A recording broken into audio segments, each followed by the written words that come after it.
Kata Allah gini, kenapa banyak orang-orang masuk neraka? Perhatikan ibu-ibu sekalian, resepnya ada 3. Pertama, punya akal nggak dipakai. 2, punya mata nggak dipakai. 3, punya kuping nggak dipakai. Maksudnya apa? Punya akal tidak digunakan untuk mikir tentang eksistensi Allah. Punya akal tapi tidak digunakan untuk memahami keimanan. Itu pertama. 2, punya mata tapi nggak bisa melihat kekuasaan Allah. Dia ngelihat bunga biasa wae. Dia ngelihat manusia begitu hebatnya biasa wae. Dia ngelihat alam semesta begitu rumit dan begitu detail biasa wae. Udah nggak dapat Allah dia. Dia ada kuping tapi tidak digunakan untuk mendengarkan nasihat, tausiah, ayat-ayat Quran. Maka Allah katakan ulaika kal an'am. Orang-orang yang punya akal nggak dipakai, punya mata nggak dipakai, punya kuping nggak dipakai, seperti binatang ternak. Balhum adol. Akan tetapi mereka lebih rendah daripada binatang ternak. Contoh. Binatang ternak yang populer di Sunda apa ibu? Kambing. Betul? Pernah lihat kambing? Pernah. Kambing punya akal? Kambing mikir? Jadi kalau sana ada kambing misalnya berlakunya salah, ibu-ibu maklum atau marah?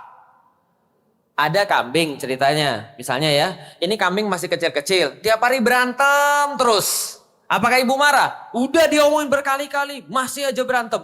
Udah berantem, main di tempat yang kotor. Apakah ibu marah-marah seperti itu?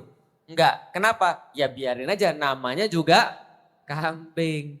Ya, kalau kambing tuh nggak punya akal, nggak bisa belajar, nggak bisa diajarin. Namanya kambing juga tetap kambing. Kambing nggak punya akal, kambing nggak mikir. Manusia kalau nggak berakal sama kayak, tapi lebih parah. Contoh, ibu punya kambing di rumah? Nggak punya, tapi pernah lihat kambing? Kalau kambing lagi mau kawin, kawinnya sama siapa? Sama kambing juga. Kalau kambing jantan, kawinnya sama kambing betina. Ada nggak yang sebaliknya? Nggak ada. Itu kambing punya akal? Nggak, tapi kawinnya sama lawan jenis. Paham ya? Itu kambing. Manusia yang nggak punya akal, kawinnya malah sama kambing. Paham ibu sekalian? Kawinnya malah berbeda jenis. Itu kata Allah seperti binatang ternak tapi lebih parah. Mohon maaf. Mau kasih contoh lagi. Mohon maaf ya. Ibu-ibu tahu anjing? Tahu? Tahu anjing ya? Ibu-ibu sekalian mohon maaf ini bahasanya agak sedikit ekstrim ya. Tapi ini perlu untuk ngajarin ya. Nah ibu-ibu tahu anjing ya? Seanjing-anjingnya anjing ya. Ibu-ibu tahu ya, separah-parahnya anjing maksudnya ya. Jadi seanjing-anjingnya anjing, itu kalau dia ketemu anjing jantan berantem. Kenapa? Memperebutkan wilayah. Memperebutkan siapa paling jantan. Gitu enggak? Tapi manusia kalau udah hilang akal, laki-laki ketemu sama laki-laki, naksir. Bisa kebayang gak sih ibu-ibu sekalian? Nah ini ulaika kal an'am balhum adol. Mereka ini seperti binatang ternak, tapi lebih rendah. Tahu ayam? Ayam. Kalau pas misalnya telurnya mau diambil, ayamnya rela atau enggak? Enggak rela ayamnya. Kenapa? Ini telur punya saya. Saya yang mengandung lah ibaratnya begitu. Saya ngeluarin telur ini. Enak-enaknya kamu ngambil. Itu kalau ayam. Zaman sekarang, kalau manusia sudah enggak punya akal, dia yang salah, dia yang zina, anaknya dilahirkan, anaknya sendiri dibunuh. Coba bayangin. Gak ada otak.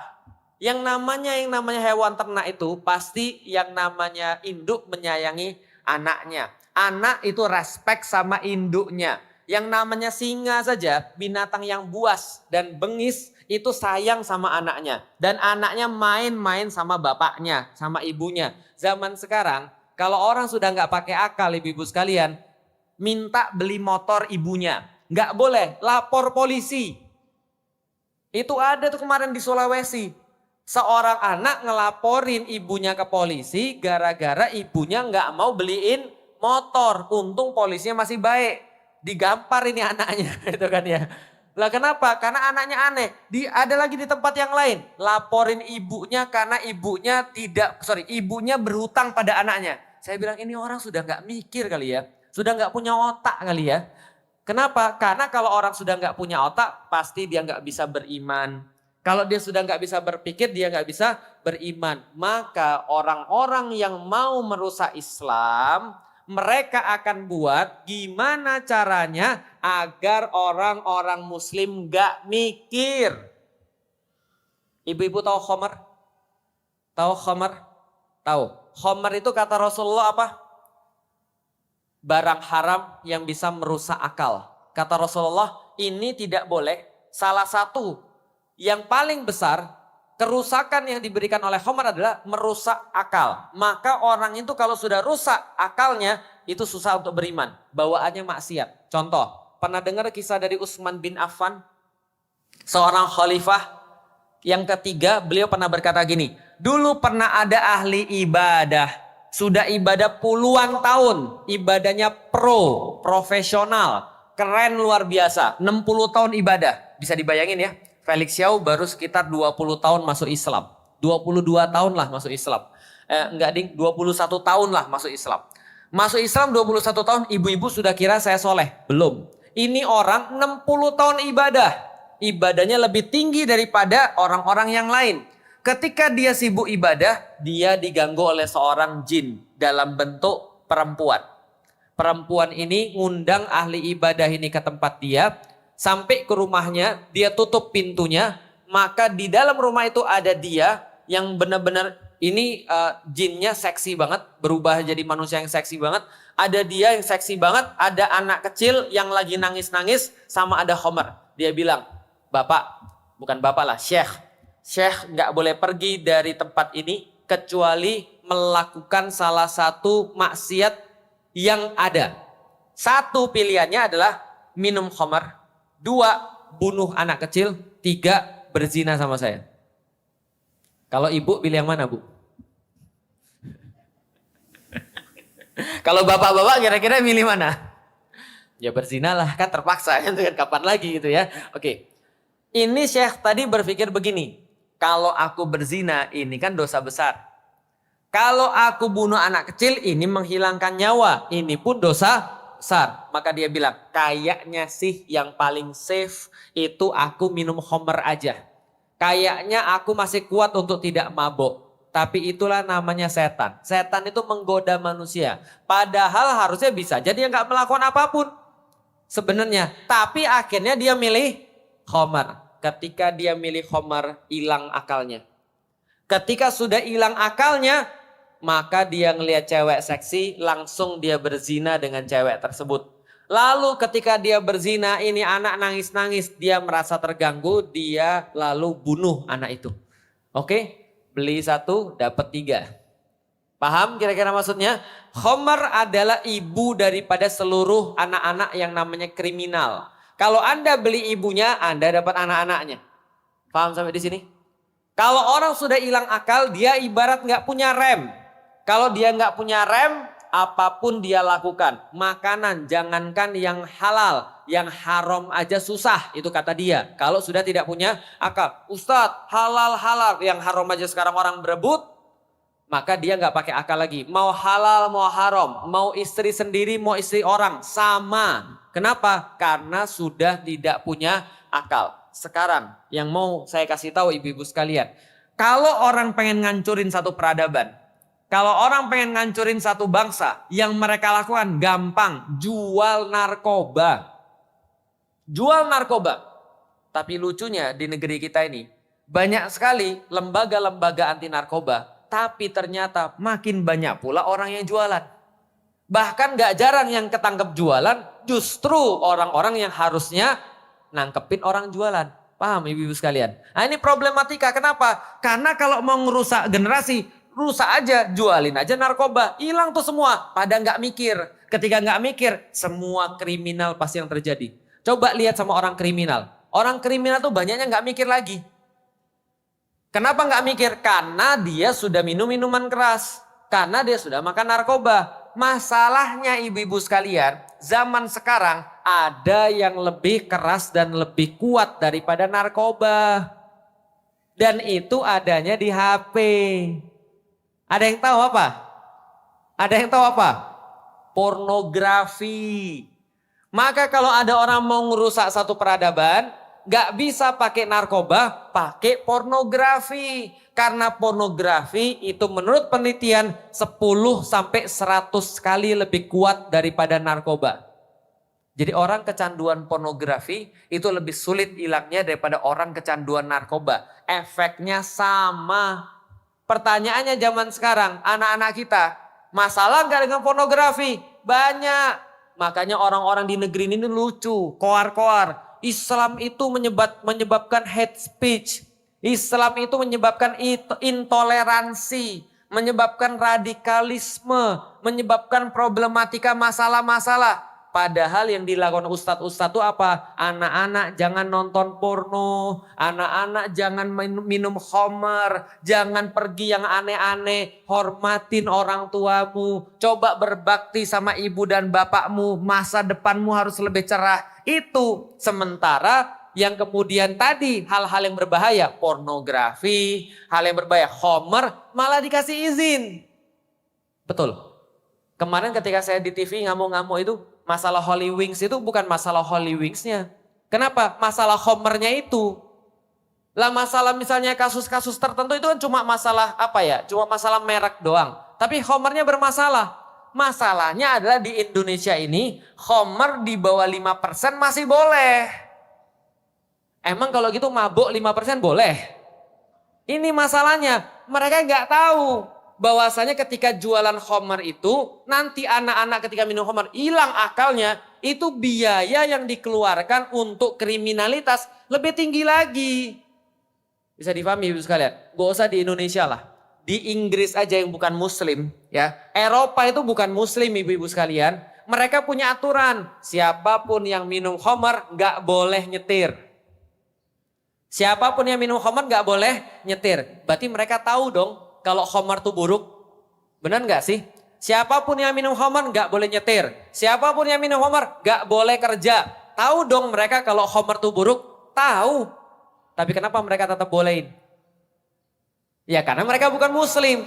Yang aneh kita yang muslim, kita udah tahu itu salah. Allah sudah tahu itu adalah sesuatu yang berbahaya. Allah udah kasih tahu itu berbahaya. Masih dijajal juga. Yang penting di bawah 5% gitu kan ya. Ini lucunya orang-orang kita tuh lucu. Jadi yang sudah Allah sampaikan, ini yang benar, ini yang gak benar. Dari siapa? Dari Tuhan. Siapa Tuhan? Yang nyiptain kamu. Yang paling tahu tentang kamu. Dia bilang gak apa-apa kali ya kalau sedikit. Itu kan ya. Itu kan sama kayak orang-orang kafir Quraisy zaman dulu. Ingat ya ibu-ibu sekalian, setan itu kalau goda manusia itu banyak cara. Salah satunya adalah gak apa-apa ya kali, kan cuma dikit ini, kata-kata cuma itu bahaya banget. Kan cuma, iya semua orang zina itu ya cuma. Awalnya cuma, lama-lama jadi serius. Yang kedua, ya wis lah. Yang penting kita itu masih berbuat baik. Saya memang penjudi, tapi saya sedekahnya banyak. Saya memang seorang homo, tapi saya setiap tahun buat maulid Nabi. Kan gitu kan ya. Saya memang koruptor, tapi saya nyumbang masjid. Itu yang kedua. Jadi dibandingin antara perbuatan baiknya sama perbuatan jahatnya. Perbuatan jahatnya dibuat sesuatu yang baik supaya kayak nggak merasa bersalah. Gitu kan ya. Apalagi godaan setan. Godaan setan kalau bahasa Sundanya adalah kumaha engke wae lah. Ya udah gimana nanti aja. Paham ibu-ibu sekalian? Harusnya dia berpikir ketika dia berbuat jahat, engke kumahanya. Nanti gimana? Bukan malah kumaha engke wae lah. Tapi kan setan kan bilangnya begitu. Yang penting sekarang sudah ada cewek, seksi lagi, cakep lagi. Gak tiap hari loh ada kesempatan begini. Ya udah zina aja. Terus dosanya gimana? Kumaha engke wae lah. Bisa dipahami ibu sekalian. Nah, kita balik lagi kepada iman. Berarti iman ini menuntut adanya akal. Masalahnya, kenapa anak-anak zaman sekarang susah banget untuk beriman kepada Allah? Susah banget untuk yakin pada Allah? Karena tadi bisa jadi ternyata dia sudah dapat pornografi. Bisa jadi dia sekarang sudah dapat khamar. Makanya perlu dilakukan prekondisi dulu. Kalau ada suami-suami kita, anak-anak kita sudah kecanduan, gitu kan ya. Maka itu harus dilepas dulu. Sebelum dia yakin beriman. Gimana cara ngelepasnya? Ya pelan-pelan cara ngomongnya. Dengan ya gimana lah caranya? Diyakinkan, diajak ngobrol, diajak kemudian ya Ya diajak diskusi, komunikasi. Nah itu caranya supaya dia lepas dulu. Karena melepaskan keburukan itu sudah setengah kebaikan. Contoh misalnya, kemarin ada yang nanya, Ustadz suami saya sukanya judi. Nah itu masalahnya tuh. Judi itu punya banyak teman-temannya. Apa teman-temannya selain judi? Homer. Itu kan gak asik kalau cuma banting kartu doang. Setelah Homer apa lagi temannya judi? Zina. Pasti itu dua temennya tuh. Judi, Homer, zina. Udah. Itu udah teman-temanan tuh. Judi, Homer, zina. Teman-temannya. 3 sekawan. Sex, drugs, crime. Itu kalau kata orang barat. Ada seks, ada drugs, ada obat-obatan. Ada drugs, ada crime. Itu 3 teman-temanan. Gak mungkin salah satunya. Biasanya kena satu, kena 3-3-nya. Nah balik lagi ke dalam keimanan. Berarti di dalam Islam Allah benar-benar memerintahkan kita untuk bisa punya akal. Maka batas keimanan kita itu sebatas mikir kita. Allah sampaikan lagi di dalam Al-Quran surat Al-Mulk. Walau kunna nasma'u au na'kilu ma kunna fi ashabis sa'ir. Kata orang-orang yang masuk neraka sa'ir, mereka bilang ini, ya Allah, dulu kalau kami mau dengar, kalau kami mau mikir, kami nggak bakal masuk neraka. Berarti kenapa mereka masuk neraka? Balik lagi, karena nggak mikir, karena nggak dengar. Kuping ini hubungannya langsung ke otak. Kuping hubungannya langsung ke otak. Itulah kenapa perempuan-perempuan lebih banyak belajar, lebih banyak bisa belajar daripada laki-laki. Karena laki-laki itu senjatanya mata, perempuan itu senjatanya kuping. Atau bisa dikatakan laki-laki kelemahannya mata, perempuan kelemahannya kuping. Perempuan suka dengerin sesuatu, laki-laki suka lihat sesuatu. Gitu gak sih? Kelemahannya perempuan itu pada kuping. Sudah dengerin sesuatu yang misalnya dipuji, itu kan ya, digombalin. Nah biasanya jatuh tuh perempuan. Kenapa? Karena digombalin lewat kupingnya. Bisa paham ya? Lihat lihat cowoknya miskin. Gitu kan ya. Motor nggak punya, mobil nggak punya, wajah pas-pasan. Tapi kalau cowok itu ngegombalin cewek, ceweknya jatuh atau tidak? Jatuh juga. Kelemahannya cewek sekaligus senjatanya cewek itu ada di kuping. Cowok itu kelemahannya ada di mata. Matanya itu kalau udah ngelihat cakep, seneng, udah jatuh. Itu kalau cowok, beda dengan cewek. Tapi kalau kita lihat kenapa perempuan lebih cepat belajar? Karena perempuan lebih sering dengar. Dengar ini hubungannya langsung ke otak, langsung ke akal. Apa buktinya? Di dalam Al-Quran tadi. Walau kunna nasma'u au na'kilu ma kunna fi ashabis sa'ir. Kalau kami dengar dan kami mikir yang kami dengar, maka kami nggak masuk neraka sa'ir. Paham ya? Berarti ada ratusan ayat di dalam Al-Quran yang menyuruh kita untuk apa tadi? Mikir. Karena mikir itu kunci daripada keimanan. Itu bedanya Islam dengan agama yang lain. Agama yang lain gak nyuruh kita mikir. Contoh. Mohon maaf ini contoh ya. Kalau ada orang yang beragama yang lain yang dengar ini ya salah sendiri. Kenapa Anda buka kajian Felix Yau? Suatu waktu ibu saya ngamuk-ngamuk sebelum saya cerita ini ya. Lik, kamu itu mbok ya kalau bahas kajian udah gak usah bahas agama yang lain. Udah bahasnya Islam aja. Felix memang bahasnya Islam. Lah tapi kamu kemarin kata orang-orang kamu jelekin agama yang lain. Saya bilang kapan? Itu pas kamu lagi jelasin masalah akidah. Saya bilang saya bukan jelekin. Saya cerita tentang pengalaman hidup saya.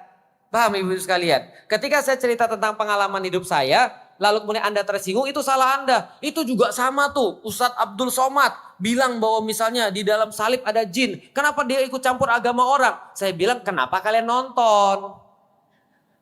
Paham gak sih maksudnya? Sudah jelas-jelas di situ ceramah agama. Dilakukannya di masjid. Iseng banget Anda nonton. Paham ibu-ibu sekalian? Lah mereka bilang Tuhan ada 3. Saya juga gak tersinggung. Lah kenapa? Itu kan keyakinan mereka. Mereka bahasnya di gereja nggak ada masalah, asal jangan bahas di masjid aja, itu kan ya. Lah saya juga nggak pernah bahas di gereja, bisa dipahami ibu sekalian. Kadang-kadang orang sensi itu agak-agak ya, makanya saya bilang ya kenapa ditonton? Harusnya jangan ditonton. Sudah jelas-jelas ini ceramah agama bahasnya Islam. Lah masa kita harus membahas Islam disesuaikan dengan mereka? Tiba-tiba ada yang protes, tidak boleh kata-kata kafir. Kenapa? Menyinggung kami. Lah kenapa Anda nonton? Bisa dipahami ibu sekalian. Lah kalau gitu yang harus kami lakukan apa? Kalian tidak boleh pakai kata kafir. Lah di dalam Al-Quran ada suratnya kul ya ayyuhal, bukan kul ya ayyuhal non muslim. Jelas ibu-ibu sekalian. Jadi kadang-kadang kita lucu, sedikit saya cerita. Suatu waktu saya ditanya, Lik, kenapa kamu percaya sama Allah? Saya bilang karena Allah itu Tuhan. Yang masuk akal saya.